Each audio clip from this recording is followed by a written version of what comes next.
Alors, il y a deux grands ouvrages de Bourdieu-Passeron, La reproduction, les héritiers, et un double sentiment face à ces ouvrages de la part des enseignants, une sorte d'impuissance face à une mécanique qui existe et dans laquelle ils n'ont pas pouvoir, et en même temps l'idée qu'il faut tout changer, il faut tout bouleverser. C'est une espèce de conjonction de la révolution et de l'immobilisme, non? Enfin, je ne dirais pas comme ça. Je crois que c'est tout à fait étonnant de voir que ces ouvrages, au fond, ont été aussi bien accueillis par le monde enseignant, alors qu'il dit aux enseignants, vous êtes les chiens de garde de l'ordre dominant. Bon.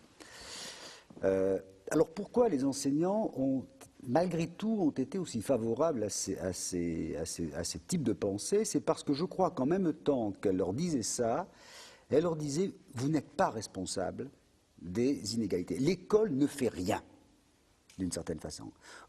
L'école ne peut pas agir contre ces lois terribles de la reproduction sociale. Donc, il y a un mouvement d'un côté de pessimisme, oui, c'est désespérant, etc. Mais en même temps, il y a une sorte de consolation qui va avec, le monde étant ce qu'il est. Ce qui crée, évidemment, ce qui participe bien évidemment à cette attitude que l'on connaît bien, qui consiste à dire il est vain de vouloir changer les choses, puisque de toute façon, il y a des lois terribles qui font qu'on ne peut rien changer. Et de l'autre côté, si l'on veut changer, il n'y a qu'une manière, c'est la révolution. Enfin, c'est le changement le plus radical. Et l'on sait parfaitement que quand on balance entre l'idée qu'il y a ou rien à faire ou le changement le plus radical, en général, on ne fait rien. Et quand on a bu un coup, on rêve d'un changement radical. Mais on ne le fait jamais.